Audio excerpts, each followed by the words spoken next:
नवंबर का महीना बीत रहा था। अभी तक शहर में कड़कड़ाती ठंड ने अपनी दस्तक नहीं दी थी, लेकिन पिछले 2-3 दिनों से मौसम का मिजाज बदल रहा था। शाम के समय सूरज ढलने के साथ ही हवा में एक अजीब सी सिहरन घुलने लगती थी।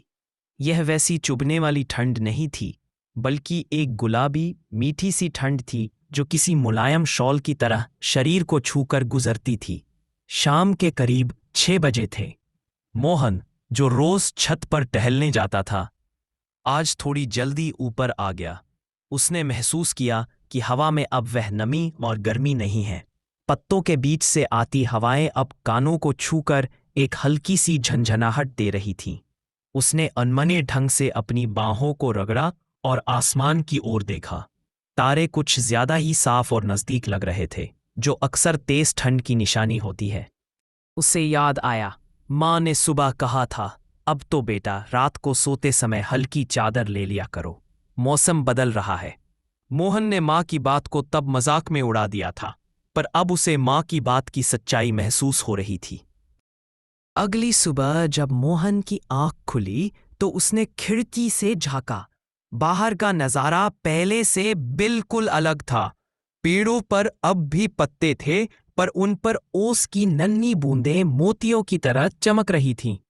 घास का मैदान ऐसा लग रहा था मानो किसी ने उस पर बर्फ की बारीक चादर बिछा दी हो। मोहन ने रजाई से बाहर पैर निकाला और तुरंत अंदर खींच लिया। जमीन इतनी ठंडी थी कि नंगे पैर रखना भी मुश्किल था। ये साफ संकेत था सर्दी आ गई है। कमरे में भी एक शांत सर्द चुप्पी छाई हुई थी। उसने फटाफट अपने ऊनी कपड़े निकाले, एक मोटा स्वेटर, मफलर और मोजे। जब वह रसोई में गया तो वहां का माहौल भी बदल चुका था। चाय की खुशबू आज ज्यादा कड़क और मोहक लग रही थी। माँ एक पुराने हीटर को साफ कर रही थी। दादी अलाव के लिए कुछ सूखी लकड़ियां जमा कर रही थी।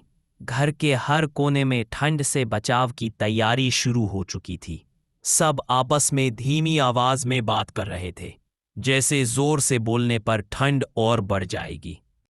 अगले कुछ दिनों में शहर पूरी तरह सर्दियों के रंग में रंग गया। सुबह का धुंध, सुबह 10 बजे तक भी सूरज धुंध की चादर में लिपटा रहता था। स्कूल जाते बच्चे अपनी यूनिफॉर्म के ऊपर रंग बिरंगे स्वेटर और कोट पहने नजर आते थे। उनके मुंह से निकलती भाप उनके लिए एक नया खेल बन गई थी। बाजार का दृश्य, बाजार में ऊनी कपड़ों की दुकानें सज गईं। लोगों ने गर्म शॉल, रजाइयां और अलाव के लिए उपले खरीदना शुरू कर दिया। सड़क किनारे अब मूंगफली और भुट्टे बेचने वालों की जगह गर्मा गर्म जलेबी और पकौड़े बेचने वाले खड़े हो गए। उनकी महक पूरे माहौल को गर्माहट देती थी। दिनचर्या में बदलाव, लोग सुबह जल्दी उठने की बजाय रजाई में दुबके रहना ज्यादा पसंद करते थे। दफ्तर और स्कूल जाने वाले लोग भी अब धूप में खड़े होकर थोड़ी देर गर्माहट लेने का बहाना ढूंढते थे। शाम ढलते ही सड़कें जल्दी सूनी हो जाती थीं, क्योंकि लोग जल्द से जल्द अपने गर्म घरों में लौटना चाहते थे।